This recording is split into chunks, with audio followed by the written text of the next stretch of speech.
여러분 안녕하세요. 저는 미국에서 프라페릭 아티스트로 활동하고 있는 그림언니 인생토크의 자넷현입니다. 우리가 세상을 살아가면서 우리는 많은 고난들을 직면하게 됩니다. 그 고난의 사이즈가 크건 작건 그것을 맞닥뜨리고 통과해야 되는 그 상황에서 우리는 고난이라는 것은 항상 우리에게 커다란 무게로 우리를 누르곤 합니다. 왜 나한테 이런 고난이 찾아왔을까?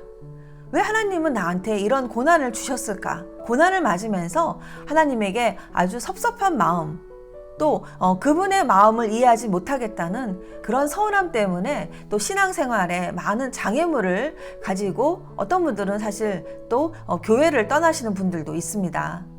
저는 개인적으로 그 어떤 고난도 하나님께로 오지는 않았다고 믿습니다. 고난은 그 어둠의 영으로부터 우리한테 온 것이죠. 그러면 우리가 질문을 바꿔서 해야 되지 않을까요? 왜 하나님이 나에게 이런 고난을 허락하셨을까가 아니라 왜 어둠의 영, 이 사탄은 왜 나에게 이런 공격을 할까? 그것을 생각해 보면 내가 이 공격당하는 그 이유에는 당연히 하나님이 우리를 향한 어떠한 그 사명, 감당해야 되는 사명이 있기 때문에 그것을 방해하기 위해서 또 사탄이 우리를 공격하고 무너뜨리기를 원한다고 생각합니다. 하지만 또 그 모든 공격이 사실 사탄에게 온 것은 아니죠. 대부분의 공격들은 나의 잘못된 관계와 나의 잘못된 습관, 또 나의 잘못된 판단과 지혜가 없는 그 모든 것들이 만들어낸 결과물입니다. 나의 판단 미숙과 지혜 없는 내가 벌려놓고 그것을 주님께서는 모든 것이 합력하여 선을 이루는 방향으로 이끄셨습니다. 갑자기 잘 다니던 회사에서 해고를 당하고 나의 사업체에 문제가 생기고 인간관계가 무너지고 그리고 은혜로 다니던 그 교회가 갑자기 낯설어지고 이런 것들을 우리가 경험할 때 우리는 그 위기를 뚫고 나갈 수밖에 없습니다. 한쪽의 문이 닫히면 다른 쪽의 문이 열린다고 하죠. 우리는 그 어떤 위기를 통해서 또 다른 문을 열 수밖에 없는 상황에 처해지게 됩니다. 그리고 나중에 그 위기가 기회였구나 하는 것을 알게 됩니다. 성경에 보면은 이런 이야기들이 있습니다. 하나님의 사명을 감당하고 세상으로 나아가야 하는 사람들이 한 곳에 모여서 여기가 좋사오니 하고 있을 때 하나님께서 일부러 흩으시는 그런 이야기들을 우리는 성경에서 찾아볼 수가 있습니다. 모세는 이스라엘 백성의 40년의 그 광야 생활을 두고 하나님께서 우리를 독수리의 새끼같이 그렇게 키우셨다고 말을 하고 있습니다. 독수리가 독수리의 새끼를 키울 때 어미 독수리는 새끼를 위해서 보금자리를 만듭니다. 보금자리를 만들 때 제일 밑에다가 그 가시 같은 것, 뾰족한 돌멩이 같은 것 그런 걸로 그 안에를 다 깔고 또 그 위에 나뭇가지와 또 나뭇잎을 덮어서 포근하게 만든다고 합니다. 새끼가 어미가 갖다 주는 그 음식만 먹으면서 자라면서 이제 몸이 커지기 시작합니다. 몸이 커지니까 그 전에는 몰랐던 그냥 포근하게만 느껴졌던 보금자리에 밑에 박혀있는 그런 가시 또 돌멩이 이런 것들이 이 새끼를 찌르기 시작합니다. 그리고 새끼가 커지고 있는데도 엄마가 주는 그 음식만 받아 먹고 나갈 생각을 안 해요. 이럴 때 이 독수리의 어미는 보금자리를 흔들기 시작합니다. 보금자리를 흔들고 그 독수리 새끼가 보금자리 밖으로 떨어지게 만듭니다. 그래서 그렇게 어쩔 수 없이 날개짓을 하면서 떨어지는 그 독수리 새끼를 떨어뜨리면서 또 그 독수리 어미의 큰 날개를 펴서 다시 떨어지는 그 독수리 새끼를 받아서 또 더 높은 곳에서 떨어뜨리면서 또 받아내고 이렇게 독수리 새끼가 상공을 향해서 두 날개를 펴고 훨훨 날아갈 수 있게 그렇게 훈련을 시킵니다. 그래서 하나님의 사랑은 바로 이 독수리 어미의 사랑과 같다고 그렇게 말을 하곤 합니다. 주위에서 보면은 참 인생을 평탄하게 사시는 분들이 있습니다. 모든 것이 평탄해요. 참 저 사람은 복을 받았구나 할 정도로 그렇게 평탄합니다.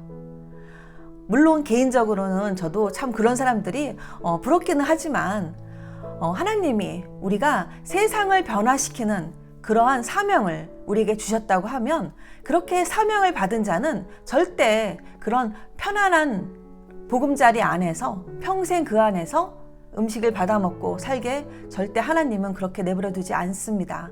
왜냐하면 우리가 가지고 있는 꿈을 세상을 향해서 나아가면서 세상의 빛으로서 내 안의 빛을 세상에 비춰야 하기 때문입니다.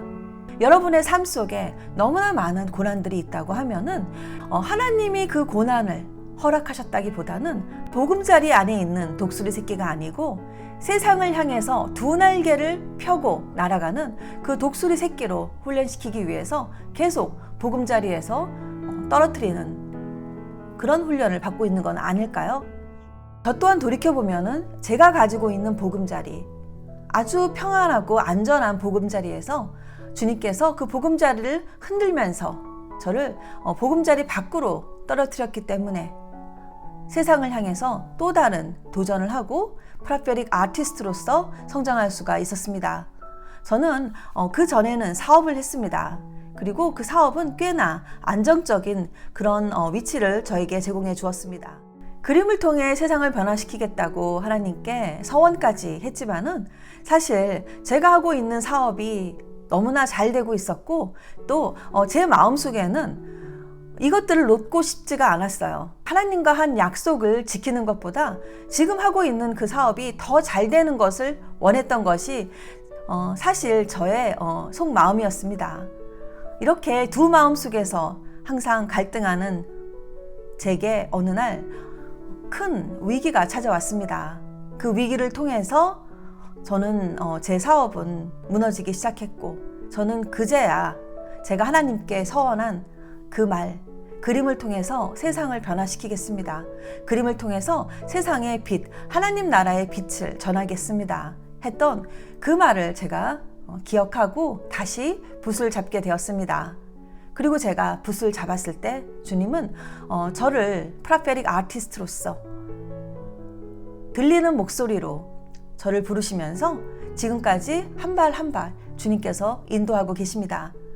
그림 언니 13편과 14편을 보시면은 거기에 저의 간증 이야기가 있습니다. 그렇게 그 당시의 큰 위기는 제 인생에 가장 큰 축복을 가지고 오는 통로가 되었습니다.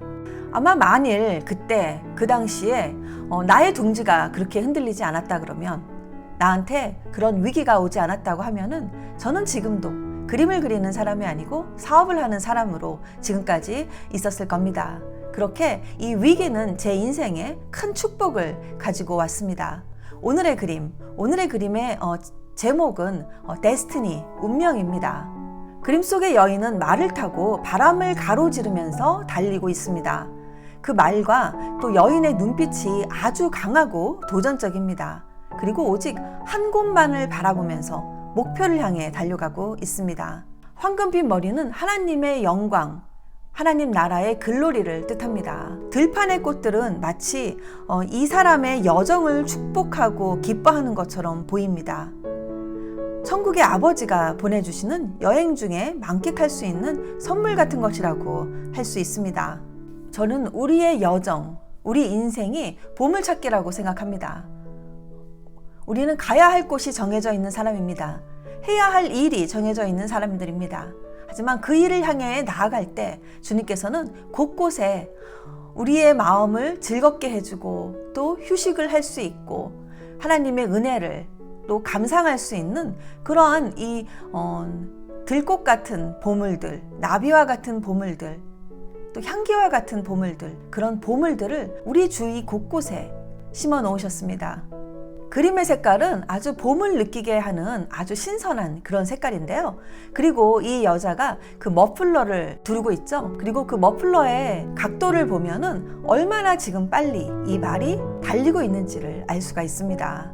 여기서 말은 우리의 사명, 우리의 사역, 우리의 꿈, 우리가 가고자 하는 그곳을 말한다고 생각합니다.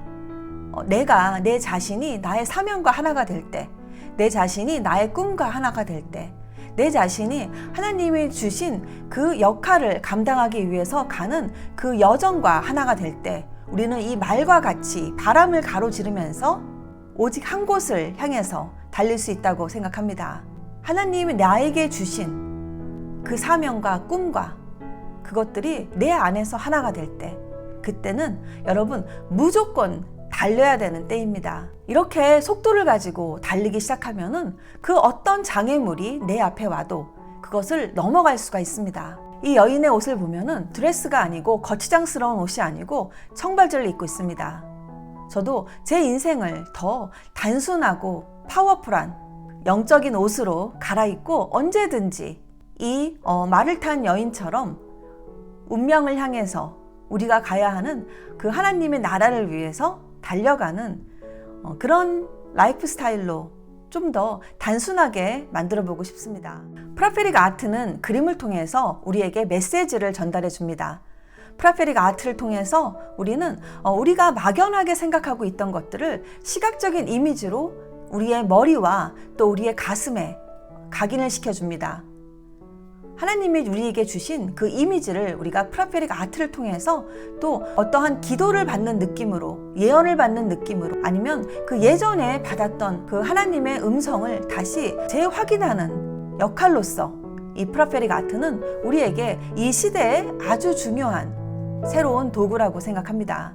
저의 다른 그림들을 보시고 싶으시면 제 웹사이트와 또 인스타그램, 페이스북을 통해서 보실 수가 있습니다. 저는 단 위에서 예배 시간에 찬양과 함께 그림을 그리면서 항상 그 시간 그려질 그림에 대해서 너무나 간절한 기대를 가지게 됩니다. 어떤 그림이 나올지, 어떤 색깔로 이 그림이 만들어질지, 어떤 의미를 부여하실지, 그 모든 것들이 저한테는 새로운 여정이고 한 가지 하나의 그림을 그릴 때마다 주님께서 제게 주시는 하나의 여행입니다. 프라페릭 아티스트로서 하나님 나라의 그림을 그리는 그 여정을 통해서 하나님 나라에 조금이라도 조금씩 다가워지고 있지 않을까 하는 마음을 가지게 됩니다. 문이 닫혔다는 것은 다른 문이 열린다는 이야기입니다. 무언가 막혔다는 것은 그것을 뚫어야 된다는 이야기입니다. 우리 인생의 고난은 여러 가지 방면에서 여러 이유로 우리에게 찾아옵니다. 그 고난은 나의 잘못된 능력과 또 지혜 없는 내가 만들어낸 결과로 나타나는 경우가 제일 많은 것 같습니다. 그리고 또 우리의 사명을, 우리가 감당해야 되는 그 사명을 방해하기 위한 사탄의 공격으로도 나타납니다. 하지만 또 다른 고난은 우리가 독수리의 새끼처럼 보금자리에서 그저 편안함만을 유지하고 싶어 할 때 주님께서는 우리 마음속에 있는 하나님께서 그 주신 불을 세상에 펼치고 싶어 할 때 우리를 그 독수리 둥지 밖으로 밀어내는 그런 고난 또한 주님께서 허락한다고 생각합니다. 오늘의 그림 언니 인생 토크, 오늘은 우리의 고난과 또 우리 앞에 있는 막힌 문을 뚫고 나아가는 그 힘을 그림을 통해서 같이 나누어 보는 그런 시간이었습니다. 저는 다음 이 시간 또 다른 그림과 다른 이야기로 여러분을 찾아오겠습니다. 감사합니다. 안녕.